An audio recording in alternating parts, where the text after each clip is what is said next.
Amén. ¿Cuántos están gozosos que servimos a un Dios que sus promesas son sí? Amén. Denle un fuerte aplauso a nuestro Señor.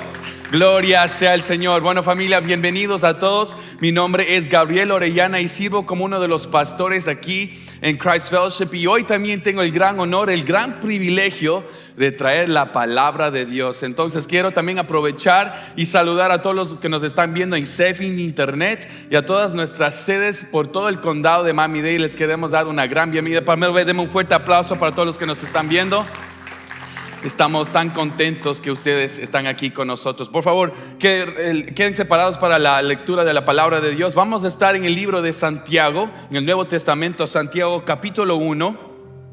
Y vamos a leer en el versículo 1 al 4. Si no tiene sus Biblias, no se preocupe, va a salir también en la pantalla. La palabra de Dios dice: Santiago, siervo de Dios y del Señor Jesucristo, a las 12 tribus que se hallan dispersas por el mundo, dice: saludos, hermanos míos. Considérense muy dichosos cuando tengan que enfrentarse con diversas, ¿qué dice?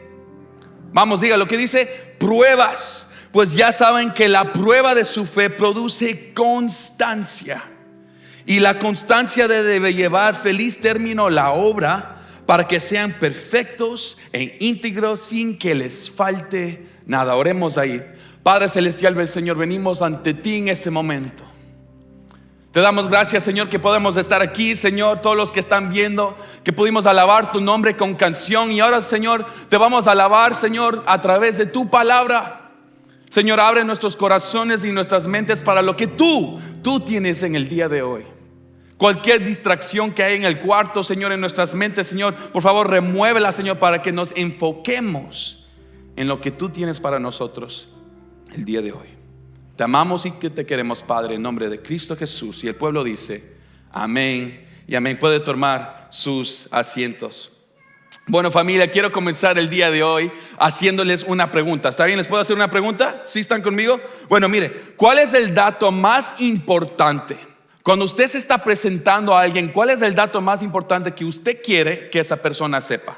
¿Cuál es? ¿Cuál es ese pedazo de información? ¿Le puedo decir el mío? ¿Está bien? El mío es este: después que soy hijo de Dios, que soy esposo, que tengo a mis hijos, que les quiero, el dato más importante que quiero que las personas sepan es que soy ecuatoriano. Yo quiero que todo el mundo sepa que soy ecuatoriano. Ahora, muchos de ustedes, yo pensaba que era colombiano, mexicano, ese acento medio raro. Soy ecuatoriano, pero bien mezclado, ¿está bien? Pero eso es muy importante. Yo quiero que personas sepan eso. ¿Por qué? Porque soy un ecuatoriano orgulloso de ser ecuatoriano, orgulloso de mi país, de mi cultura, de la comida, orgulloso de todo mi país. Amo a mi gente y también les quiero pedir disculpas al pastor José Alonso y todos los colombianos que nos están viendo. Orgulloso de la tremenda paliza que le dimos el otro día a Colombia 6-1. Disculpen, hermanos, yo sé, no se me enojen, por favor. Si son colombianos, les quiero que Dios me los bendiga, no se me vayan, listo. Mira, pero también, para ser más sincero y más específico, le doy gracias a Dios por el pequeño pueblito donde nací. Es un pueblo bien pequeño que se llama Shell. Y este pueblo bien pequeño se llama Shell por la compañía petrolera Shell. Como las gasolineras que tenemos, se llama Shell por esa razón. Pero es muy especial por la rica historia de la forma que fue fundada este pueblito. Este pueblo fue fundado por 5 misioneros. 5 misioneros que fueron llamados por Dios para llevar el evangelio de Jesús a la selva de Ecuador, para llevar el evangelio a un grupo de indígenas inalcanzables, completamente salvajes. Y estos indígenas se llamaban los Wao o Waorani. Y estos indígenas, sinceramente, nunca habían visto personas afuera de su tribu. Entonces, cualquier cosa o cualquier persona que se les acercaba eran o comida o eran sus enemigos. Pero familia, no se lo pierda, porque estos 5 misioneros, Dios le puso un anhelo en sus corazones para llevar el evangelio, para traer la gran comisión y actualizarla en las vidas de estos indígenas. Bueno, familia, se fueron a sus familias, les llevaron a sus familias a un país que no conocían, aprender un idioma que no entendían y alcanzar una tribu que nadie quería. Y los 5 misioneros pudieron tener su primer contacto con una avioneta, que volaron una avioneta amarilla y estaban volando en un círculo. Entonces soltaron un cubo con una cuerda y ese cubo se quedó ahí quieto para que las personas indígenas sacaran unos regalos que les dieron los americanos. Y familia, los americanos, los misioneros celebraron, era una victoria muy grande, algo súper emocionante. Entonces el otro día quisieron aterrizar y hacer contacto personal. Y familia, los Waorani contestaron con la única forma que sabían. Jim, Nate, Peter, Ed y Roger fueron los primeros 5 mártires en el país de Ecuador. Los Waoranis asesinaron a estos 5 misioneros. Y muchos escuchan esto y piensan, ¿por qué tienen que pasar estas cosas? Si ellos fueron llamados por Dios, si Dios les ha llamado a traer el evangelio, ¿por qué tienen que pasar estas cosas? ¿Qué hora de esas familias? Ahora hay 5 viudas, ahora hay hijos sin padres, padres sin sus hijos. ¿Por qué tienen que venir estas tormentas, pruebas de diferentes magnitudes a nuestras vidas? Yo sé que hay muchos de nosotros aquí que durante esta pandemia también hemos atravesado por pruebas, por dificultades, tal vez con nuestra familia, tal vez con nuestros negocios, en nuestro matrimonio, con nuestros hijos. Hemos pasado por muchas cosas difíciles y muchas veces cuando pasamos por pruebas, por cosas difíciles, nos preguntamos, ¿es que estas pruebas vienen para arruinar mi vida? ¿Es que Dios está mandando estas cosas para arruinarnos? Y hermanos, déjeme decirle con toda la certidumbre que las pruebas no son diseñadas para arruinarnos, sino que las pruebas son diseñadas para transformarnos. Y específicamente transformarnos más a la imagen de Jesús. ¿Cuántos le dicen amén a eso? Si llevan algo el día de hoy, por favor, llévense esto. Esta es la idea principal.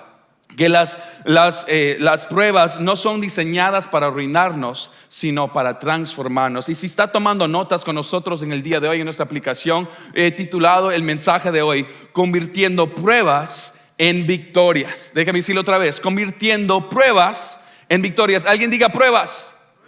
Un poquito más fuerte, diga pruebas. Diga victorias.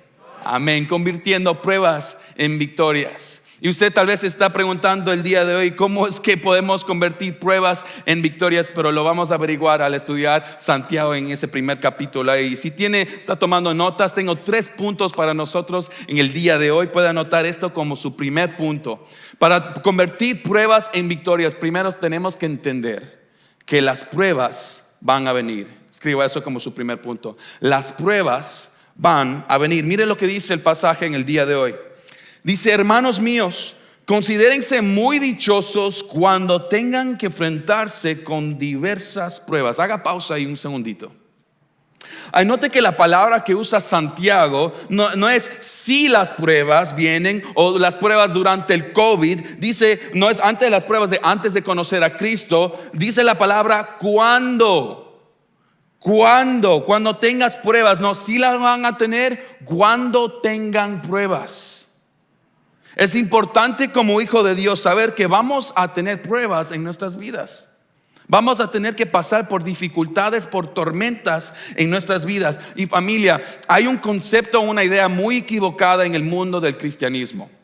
Y la idea es esta, es que cuando aceptamos a Jesús, cuando Cristo nos perdona de nuestros pecados, cuando nos da vida eterna, que ya se acabaron los problemas, ya va a venir el dinero. Cuando tenemos a Jesús, nuestros hijos se van a portar bien. Que cuando ya tenemos a Jesús, que no vamos a pasar por cosas difíciles, que no vamos a sufrir, que no va a pasar nada malo. Y familia, les digo que eso no puede estar más lejos de la verdad. Eso no es cierto. No puedo abrir mi Biblia, no puedo abrir su Biblia, la palabra de Dios, y encontrar un versículo que diga eso. Al contrario, hay muchos versículos que dicen lo opuesto. ¿Están conmigo en este día? Dicen lo opuesto, dicen que sí, a través de Jesús, gloria sea al Señor, sí hay perdón por sus pecados, sí hay vida eterna, pero al seguir a Jesús van a haber dificultades. Vamos a ser hasta perseguidos por nuestra fe. Si usted sabe, en el Nuevo Testamento, cuando vino Jesús, ¿qué pasó con los apóstoles, con los discípulos? Fueron perseguidos por su fe. Mira lo que dice el apóstol Pablo en su segunda carta a los Corintios. Dice esto: por eso me regocijo en debilidades, insultos, privaciones, persecuciones y dificultades que sufro por Cristo. Porque cuando soy débil, entonces soy fuerte.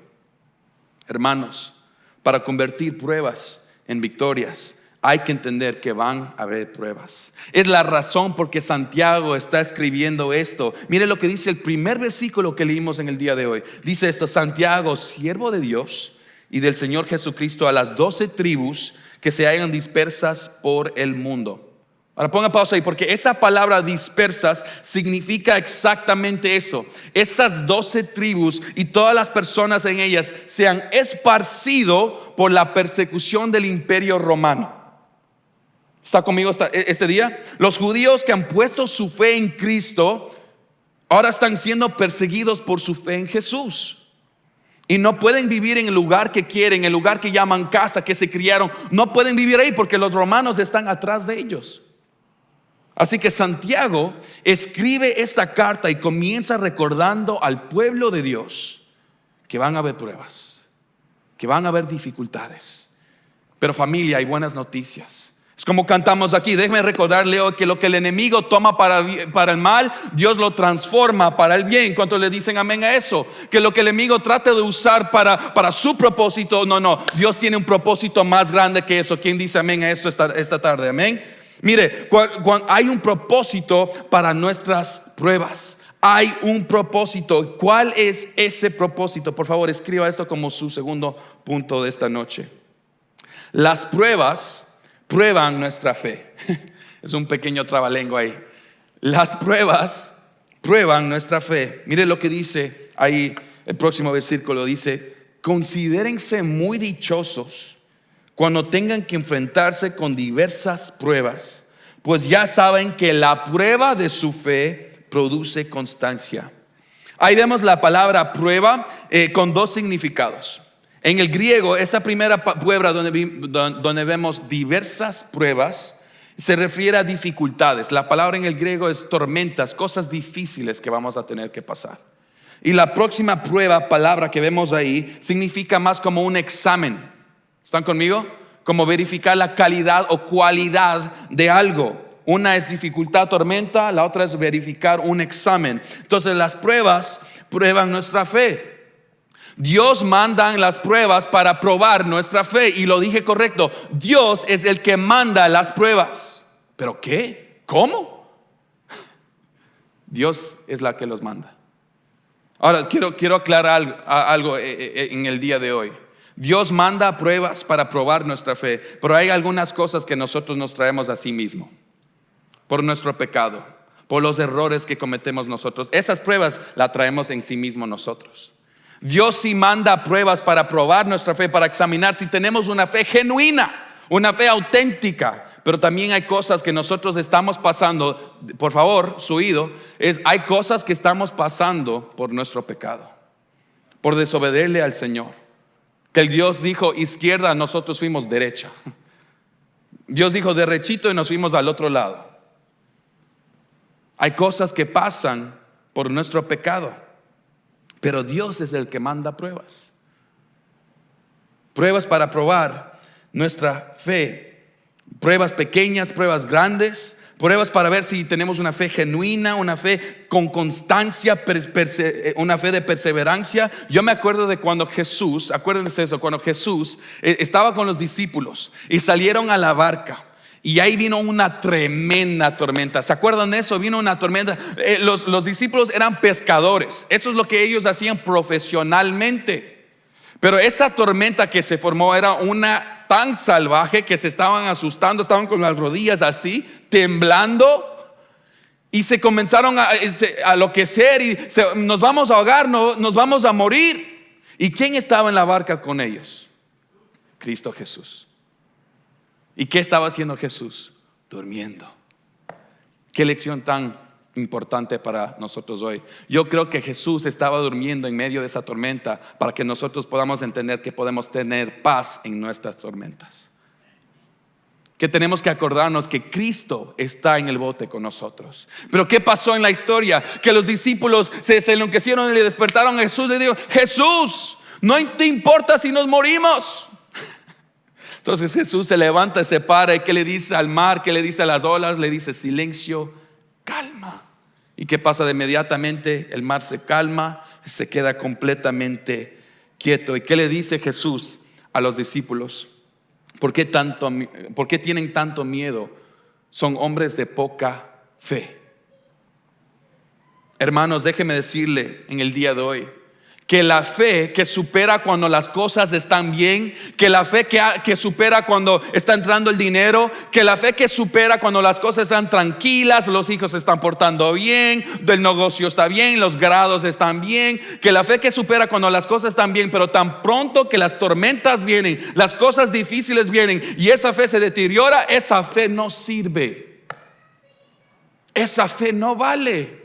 Y la perspectiva que tenemos en Jesús, nuestra fe en Jesús, tiene que ser una que salve, una fe poderosa. Y mire, le quiero decir que van a haber momentos de debilidades, van a haber momentos que nuestra fe es agitada, que ¿qué está pasando, Dios? ¿Qué estás haciendo? Esos momentos están bien, pero lo que no puede pasar, familia, es que cada vez que viene una tormenta, que nuestra fe sale por la ventana. Eso no puede pasar. Tenemos que tener una fe firme en Cristo, una fe fuerte, una fe que mueve montañas, una fe que dice que aunque ande en el valle de sombra de muerte, no temeré mal alguno porque tú estás conmigo. ¿Cuántos le dicen amén a eso? Amén. Gloria sea al Señor. Esa es la fe que tenemos que tener. Una fe firme en Cristo. No firme en situaciones, no firme en el dinero, pero firme en Jesús. Esa es la fe. Entonces hay que entender que las pruebas van a venir, las pruebas prueban nuestra fe. Pero ¿qué más hacen las pruebas? Escriban esto como su tercer punto. Las pruebas producen constancia. Las pruebas producen constancia. Otras translaciones puede decir eso. Las pruebas producen perseverancia. Esa palabra constancia en el griego es otra palabra por perseverancia. Regresemos al pasaje de hoy. Dice versículo 3, pues ya saben que ¿qué dice ahí? ¿Qué dice?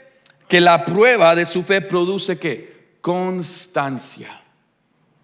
La prueba de su fe produce constancia. Otra palabra es perseverancia. Las pruebas producen perseverancia. Hermanos y hermanas, por favor, escúcheme. Que las pruebas son una oportunidad para aferrarnos más de Cristo. No más del dinero, no más de nuestra relación, de nuestro matrimonio, pero más de Jesús y su palabra. Es una oportunidad que nuestra fe, para ver si tenemos una fe genuina, una fe auténtica. Para ver si tenemos una fe que es perseverante. Mira lo que dice el apóstol Pedro en 1 de Pedro versículo 7. Dice: estas pruebas demostrarán que su fe es auténtica, que está siendo probada de la misma manera que el fuego prueba y purifica el oro. Ponga pausa ahí un segundito. Yo no sé si usted sabe o ha visto el proceso de purificación del oro. Es algo muy interesante, es algo muy increíble. Porque mire, hay un refinador y tengo una demostración aquí, como los otros pastores. Y mira, esto es lo que sabe pasar. Hay un hombre que se llama, él es el refinador. Y su trabajo es hacer exactamente eso, es refinar el oro. Entonces toman el orito y lo ponen ahí en una vasija. Y el oro no es que viene tremenda cosa de oro, es que el oro viene una pepita bien chiquita. Y lo que pasa con el oro es que el oro tiene muchas impurezas, muchas imperfecciones, porque viaja por los ríos, está en las montañas, los gases del mundo también. Entonces tiene muchas impurezas e imperfecciones. Entonces lo que hace el refinador, tremenda pieza que tengo aquí, ¿vieron eso? Y viene y pone el oro en la vasija y le mete a un horno. Y este horno está pero ardiente, no es para hacer pizza, ahí eso se quema de inmediato. Ese horno está calientísimo. Y lo que pasa con el oro es que se comienza a derretir y comienza a hervirse. Y todas las imperfecciones salen a la superficie, todas las impuridades salen a la superficie. Entonces viene el refinador, lo pone otra vez cuidadosamente, tiene otra herramienta y saca todas las imperfecciones, todas las impurezas, lo saca. Entonces después que ya está limpio, otra vez coge el oro y lo pone ahí. y lo mete en el horno. Y ahí otra vez se hierve, burbujas, salen más imperfecciones, más impurezas, y otra vez viene y saca todas las imperfecciones, todas las impurezas. Y familia, de la misma manera, eso es lo que pasa con nuestra fe. De la misma manera, es para que cuando nuestra fe, cuando viene el fuego, cuando vienen las tormentas, cuando vienen las dificultades, es para que nuestras impurezas, nuestras imperfecciones salgan, y Cristo por su palabra, Cristo por su Espíritu saque todas esas impurezas para que podamos ser más como Jesús. Las tormentas no son diseñadas para arruinarnos, sino para transformarnos. ¿Quién? A la imagen de Jesús. Mire lo que dice después en el versículo. Miren esto. Entonces su fe, al permanecer firme en tantas pruebas, les dará mucha alabanza, gloria y honra en el día que Jesucristo sea revelado a todo el mundo. ¿Cuántos saben que Cristo va a regresar? Yo no sé de usted, pero yo necesito que Cristo regrese. Me duele la rodilla, la espalda, necesito un cuerpo completamente nuevo. Cristo va a regresar. Y en ese proceso nosotros estamos en el fuego, estamos en una pandemia, perdemos esto, alguien se muere, estamos en el fuego, pero lo que pasa es que salen las impurezas. ¿Qué son esas impurezas? Nuestro orgullo, que confiamos nosotros en sí mismo menos en Jesús, que confiamos en el dinero más que en la palabra de Dios. Y salen esas impurezas, pero ¿sabe qué? Cuando se termina el proceso de la purificación, sígame por favor, cuando el refinador ya no ve más impurezas, ya no hay más imperfecciones, y cuando él puede ver un reflejo perfecto de sí mismo, ahí es cuando el proceso está terminado, está completo. De la misma manera, familia, Cristo un día va a venir, y cuando ya las imperfecciones y ya todo eso salga, que Dios va a poder ver sobre nuestras vidas un reflejo perfecto de su Hijo Jesús. Ese es el punto del fuego, de las pruebas en nuestras vidas.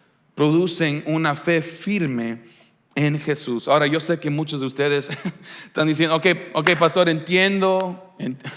Las pruebas van a venir, producen fe, producen constancia, perseverancia, pero es difícil. ¿Cuántos le dicen amén que las pruebas son difíciles? Yo he pasado por cosas difíciles durante el COVID en mi familia personal, con mi esposa, con familia, en el trabajo. Yo sé que es difícil y hay veces que no sabemos qué hacer. En las pruebas que vienen en nuestra vida no sabemos qué hacer, qué hay que hacer, qué debo decir, cómo debo de actuar. Bueno, en el medio de las tormentas tenemos que actuar y hacer unas cosas. Que escriba esto como letra A y B. ¿Cómo convertimos las pruebas en victorias? Escriba esto como A. Pidiéndole primeramente sabiduría al Señor. No sabemos qué hacer. Mire lo que dice la palabra de Dios en el versículo 5. Si a alguno de ustedes le falta sabiduría, pídasela a Dios y Él se la dará. Pues Dios da a todos generosamente sin menospreciar a nadie. Eso es lo que dice la palabra. Muchas veces en el medio de nuestras pruebas, en el medio de las tormentas, no sabemos cómo actuar, qué decir, dónde ir, qué pedir. La palabra de Dios diga, pídale sabiduría al Señor y Él se la va a dar generosamente. No sabemos qué hacer con los niños, qué hacer en el trabajo, qué hacer con esa oportunidad, qué está pasando en el hospital. Pídale sabiduría al Señor. No se sabe cómo navegar una prueba, pídale sabiduría al Señor. Pero al fin también escriba esto como la letra B. ¿Cómo convertimos pruebas en victorias? Escriba eso como letra B. Cambiando nuestra perspectiva. Eso es algo muy importante. Cambiando nuestra perspectiva. Mira lo que dice el pasaje una vez más. Dice, considérense muy dichosos. Eso es muy importante. Considérense muy dichosos cuando tengan que enfrentarse con diversas pruebas. Pues ya saben que la prueba de su fe produce constancia, y la constancia debe de llevar a feliz término la obra, para que sean perfectos y íntegros sin que les falte nada. La palabra ahí dice que debemos de considerarnos dichosos cuando estamos en el medio de una prueba. Dichosos. Eso es algo bien difícil, pero en otras traslaciones dice que debemos de tener sumo gozo cuando nos enfrentamos con pruebas. Aquí Santiago no está diciendo que cuando estamos en una prueba que no debemos actuar triste o como que no nos importa, que no nos duela, que gracias Dios por la prueba. No, Santiago no está diciendo eso. Santiago está diciendo que gracias Señor por darme una oportunidad de aferrarme más de ti, de tu palabra y transformarme más a tu hijo. Me acuerdo de mi hijo. Le quiero tanto a mi hijo.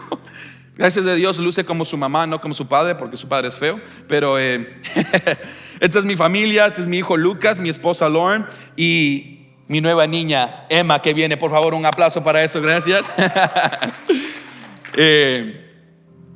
Y mi hijo está en una temporada ahora donde es un niño, está jugando un poquito tosco, ¿me entienden? Padres con hijos, con niños, ¿saben? Y le estoy tratando de enseñar, mi hijo, no puedes pegar tan duro, así suave, suave con tu mamá, suave con lo que sea, conmigo juega y me da hasta, o sea, parece salvaje, ¿ok? Y le estoy tratando de decir, Lucas, más suave, Lucas, suave. Entonces le hago un examen aquí en el dedito, con mi propio dedito, no estoy abusando de mi hijo, cuidado. Pero le digo, ¿te duele? No. Otra vez le hago, ¿te duele? No. Le hago más fuerte, ¿te duele? No. ¿Te duele? No. Mi hijo, está bien que te duelas. Entonces más suave le digo, ¿te duele? No. Mire, Santiago no está diciendo que cuando vienen tormentas que estamos felices, que estamos alegres, que estamos sonriendo, como que si nada está pasando. Cosas están pasando en nuestras vidas. Algunos de nosotros estamos en tormentas en este mismo momento. Y no es que tenemos que caminar con tremenda sonrisa. No, Santiago no dice que somos hipócritas. Pero Santiago dice que le podemos decir gracias a Dios, porque aunque estoy pasando por un valle, que tú estás conmigo. Que aunque estoy en una tormenta, tú estás en control y tú estás obrando. Esa es la oportunidad, de decirle gracias, Señor, porque aunque estoy pasando por una tormenta tan difícil en mi vida, escuche por favor, esto es tan importante, que aunque estoy pasando por dificultad, aunque estoy pasando por cosas difíciles, tú ya venciste la tormenta más grande de mi vida con Cristo Jesús. La separación que yo tuve por ser pecador, yo ya fui separado, pero Señor, tú ya venciste. Llevaste mi pecado a la muerte, lo dejaste en la tumba y en el tercer día tú resucitaste. ¿Cuántos le dicen gracias y gloria sea al Señor? Podemos considerarnos dichosos porque Cristo ya venció la tormenta de prueba más grande de nuestras vidas en la cruz. Ya derrotó la muerte y el pecado con Cristo Jesús. ¿Cómo podemos convertir pruebas en victorias, familia? Bueno, acordándoles de la historia que le dije al principio, estos 5 misioneros tenían 5 esposas, tenían hijos, tenían familia, y una de esas esposas era Elizabeth Elliot. Su esposo Jim fue uno que los asesinaron, le asesinaron a él y a los otros 4. Y Elizabeth pasó por un tiempo de tristeza, por un tiempo de enojo, porque Dios les llamó, pero pasó esto.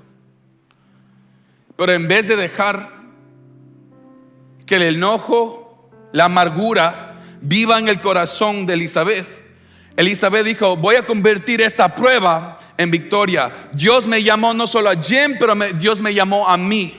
¿Y sabes lo que hizo Elizabeth? Que tomó toda su familia, sus hijos, y se mudó a la misma selva donde los mismos Guarani mataron a su esposo. Y ahí mismo ella vivió con ellos. Ella aprendió su dialecto. Ella comenzó a traducir la palabra de Dios en el idioma de los Guarani. Y gracias al esfuerzo de Elizabeth y de las otras esposas, todo el pueblo es salvo para Cristo. ¿Cuánto les dan gloria y honra al Señor en el día de hoy? Así es que convertimos nuestras pruebas en victorias. Si usted está aquí el día de hoy y está pasando por una tormenta, por una dificultad, déjeme decirle que Dios sabe, que Dios está ahí, que aunque usted esté en el valle de sombra de muerte, no teme, porque Jesús está con usted. No es que estará, es que está con usted.